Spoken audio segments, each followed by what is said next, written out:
बसपा में गुटबाजी और अनुशासनहीनता के आरोप में शमशुद्दीन राय को पार्टी से बर्खास्त कर दिया गया। वो लखनऊ और कानपुर मंडल के प्रभारी थे। बसपा प्रदेश अध्यक्ष विश्वनाथ पाल ने पत्र जारी कर बताया कि चेतावनी देने के बावजूद राय ने कार्यशैली में सुधार नहीं किया, जिसके बाद उन्हें निष्कासित करने का फैसला लिया गया। इस पर प्रतिक्रिया देते हुए पूर्व मंत्री और कांग्रेस नेता नसीमुद्दीन सिद्दीकी ने अनादि टीवी से बातचीत में कहा कि मैं मायावती जी को सल्यूट करता हूं कि उन्होंने शमशुद्दीन को बाहर निकाला। नसीमुद्दीन ने आरोप लगाया कि शमशुद्दीन पहले उनके ही संपर्क से बसपा में आए थे, लेकिन बाद में टिकटों की खरीद फरोख्त में जुट गए और अब करोड़ों की संपत्ति खड़ी कर ली गई। इस वक्त हमारे साथ पूर्व मंत्री हैं नसीमुद्दीन सिद्दीकी जी, जो कि कांग्रेस के नेता भी हैं। इनसे ही बातचीत करती हूँ। सर, इसमें सियासत में बड़ा उथल पुथल मचा हुआ है। एक तो मायावती जी की रैली के बाद से और भी चर्चा का केंद्र में थी। अब उन्होंने क्या किया है कि शमशुद्दीन जो राइन उनके जोनल कोऑर्डिनेटर थे लखनऊ और कानपुर मंडल के, उनको ही निकाल बाहर कर दिया। अब कह रही हैं कि भाई गुटबाजी कर रहे थे, अनुशासनहीनता था। आप भी रहे हैं पार्टी में उस, और एक लंबा दौर आपका गुजरा है, बहुत सारी चीज़ों में, रणनीतियों में आपका हिस्सा है। क्या लगता है ये जिस तरीके से बहन जी का ये एक्शन रहा?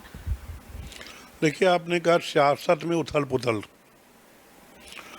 तो सियासत का नाम ही उथल पुथल है। अगर सियासत में उथल पुथल नहीं होगी तो वो सियासत नहीं रह जाएगी। रह गया शमशुद्दीन रायनी जी का, तो वो बड़ी जल्दी महान हो गए थे।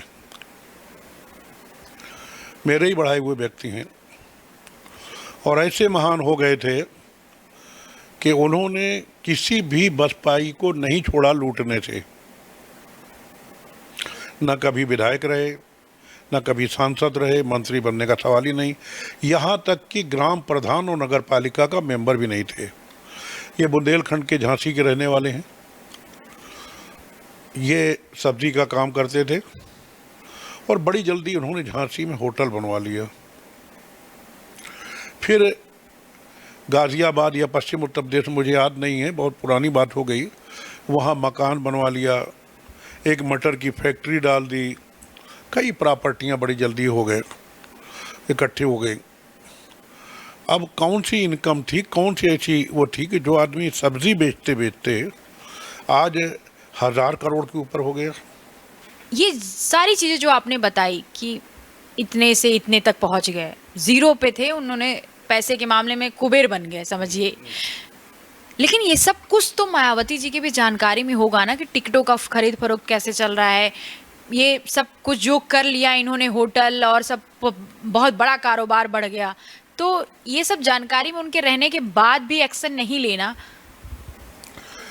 अब वो कुछ सोच रही होंगी, जानकारी में तो आया होगा, या जिसने जानकारी, अक्सर वो करती थी कि जो जानकारी देता था उसी को डांट देती थी। इतना उसके ऊपर विश्वास किसी व्यक्ति के ऊपर कर लेती थी। फिर बाद में जब पता चलता था, एक के साथ कई बार हुआ, कई लोगों के साथ ऐसा हुआ कि जब बाद में उनको पता चलता था तब एक्शन लेती थी।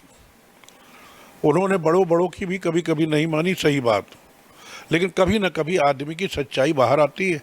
अब सच्चाई बाहर आई होगी।